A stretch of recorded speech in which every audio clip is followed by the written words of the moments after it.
Hello, welcome back to the channel and another £500 to £15,000 episode. I think we're on episode 12 now. The Mini's gone. Obviously in the last episode we took a deposit. Well, they've obviously been paid taking it. So another 1,300 quid to add on to this. And we better do some financial housekeeping, I think. So I've got some of the paperwork here. So obviously, as you know, it was for a family member. So I didn't pay for it until the car had sold. But obviously I had to do a bit of work to it to make it at a saleable standard. So first was the private plate that was on it. That's now on retention. It is on a website for sale. Hopefully, if that sells, you know, it's an extra 300 quid-ish onto the balance there. But it was £80 to obviously tear that off the vehicle and put it on retention. Then we've got an MOT at £39. Failed the MOT on brake pipes, which obviously it's copper tubing. We had a load in stock at work, brake fluid in stock, so it was mainly labour, so no parts needed to be bought for that, apart from a brake hose, I think, but that's on another invoice further through. It advised on a tyre, so we bought a tyre for £28.75. It only had one key, so I got a key from main dealer, which actually, you know, being a Mini, I thought was going to be quite pricey, but it was £42.97 for just a bog standard non-remote key, which should obviously unlock it, start it. It just looks better when you're selling them if you've got two keys. And then the final invoice is, obviously it was through work, and we've got a set of number plates on there, oil filter, spark plugs, air filter, a battery for the original key, and then a brake hose because one of the unions was seized in, and when I tried heating it up, it literally blew the brake hose apart. The metal bit that's crimped onto the rubber literally exploded. So yeah, new brake hose, and all that came to £61.04. And then I had to, we settled on a price of £800 that I paid for the Mini. So that gives a profit of about 300 quid. One more thing was, obviously we'd swapped the seats out of the grey Cooper S. Not the grey seats out of the blue Cooper S.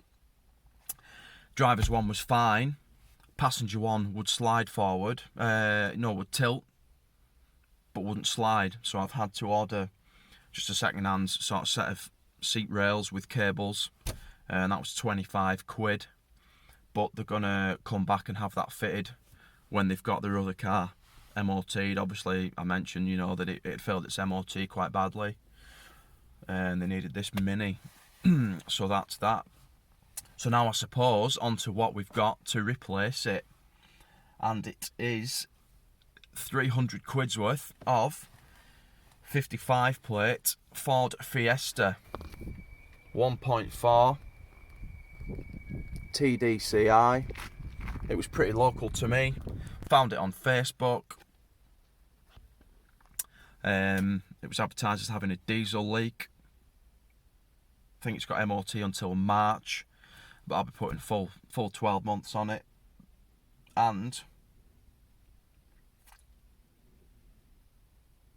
when I picked it up, now didn't really do my checks properly with this one.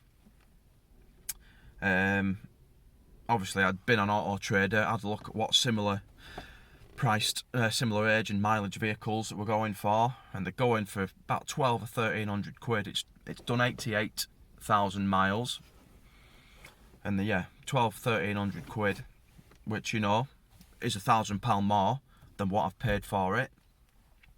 My main concern was the bodywork, so obviously when I'd gone up there, first thing I did was check round the bodywork. It's not too bad. There's a bit of a crease on the bonnet. The fuel filler flap is missing, which isn't a biggie. And then the two side trims on these B pillars, one's missing and one's been screwed in, but they're a common issue and they're fairly cheap to replace, so I wasn't too bothered about that. I knew I was going to be doing a timing belt and water pump on it, obviously a service as well, and then anything else that comes up on an MOT. But when I drove it home, obviously I didn't test drive it, drove it home, the clutch was slipping its titties off, basically. I don't know if the diesel was leaked. It's leaking down the passenger side on top of the gearbox. I don't know if the diesel's got into it, and that is what's causing it, because the biting point's pretty alright. It's not dead high up the travel of the pedal. But yeah, that sort of, you know, got me on a bit of a downer, not gonna lie. But it is what it is. We've got it now. I don't think a clutch is too dear. It's just extra labour that I wasn't sort of counting on. But we've got it now. We're going to have to do it. Now, firstly, we need to put a battery on it. I've got the key here. Now, when I went to see it, he'd had the battery on charge. Yeah, don't even start, don't even click or anything now. Yeah, and he'd give me some spiel about how he'd left the lights on, which, you know, I thought, all right, yeah, fair enough, you know, that can happen. So I, you know, just checked the bodywork. Obviously, it started up, sounded nice. Yeah, there was a diesel leak, which he'd mentioned in his post anyway. And what am I saying? Don't know what I'm saying now. Just bear with me. Oh yeah, battery was flat. Yeah, so I obviously paid for it, given money, 300 quid. Obviously I'd asked if it was alright to pick it up later on that day. I think it was just before 12ish. I think about 11 o'clock. Between 11 and 12 I got there. Picked it up about 7 in the evening. And when I got there, it was flat again. I had the boost pack from work, so it wasn't a problem. Drove it home, and then the next day came to it, still flat. So battery on charge. And to be honest, I should have known something was up once I'd seen the battery, how the terminals had been cowboyed together, should we say. Yeehaw. Yeah, charged the battery. I think it was on charge overnight. Put it back on. In fact, I didn't. It was fully charged. I think I left it in my shed for 2 or 3 days, which shouldn't affect a fully charged battery. Then I put it back on the car and still flat. So I think the battery, yeah, he's known it was fucked. So I'm gonna have to get a battery for it. I'm hoping I've got a little power pack here. I'm hoping that's going to start it. It started it the other day, but the battery seems to be flatter now than it was a couple of days ago. Well, let's give it a go, and then hopefully I can show you this diesel leak.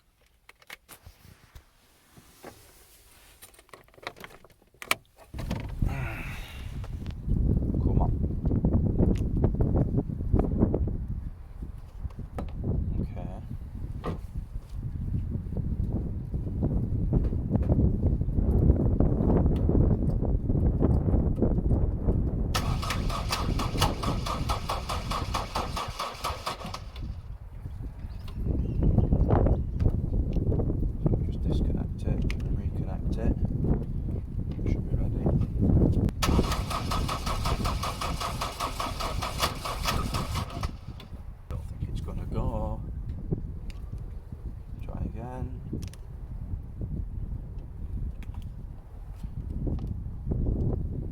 It's on its way out, this pack anyway. I've had it a few years now.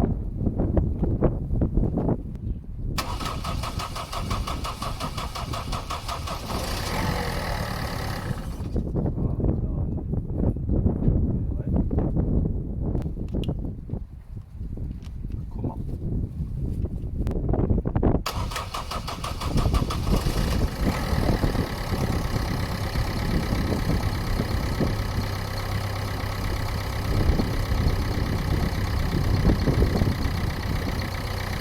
Right, so it's running. Took a while, but sort of down here, through there, is where the diesel leak is. Now on these engines, you've got to take our inlet manifold off to get to the injectors, which isn't very good really. I could do with seeing exactly where the diesel's leaking from before stripping it.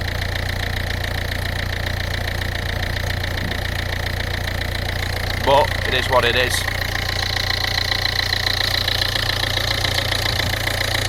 Oh, this light's flashing now, and that red one's on. They weren't on before. Oh dear. Now before we get started fixing this Fiesta, I just want to take you back to roundabout episode 5 in this series. We bought a Fiat Punto. We've still got the Fiat Punto because there is a long list of jobs on that wasn't expecting, I suppose. So here's just an update on, we've done the exhaust manifold gasket now. So here's a quick clip of that. Right, I'm just halfway through a job on the Punto. As you'll see, the exhaust manifold is hanging off, and that's because it was blowing.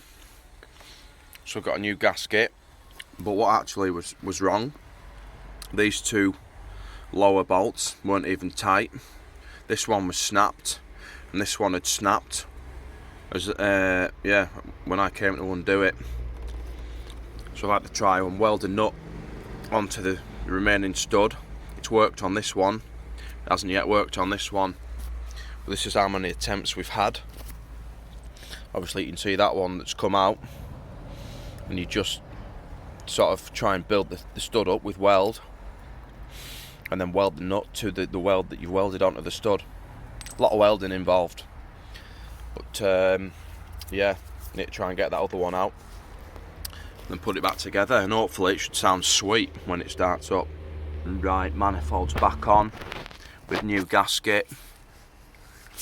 Couldn't get that bolt out, that stud, so I'm gonna have to leave it, and hopefully, obviously with that one being in and the rest of them being nice and tight, we're going to be nice and leak free.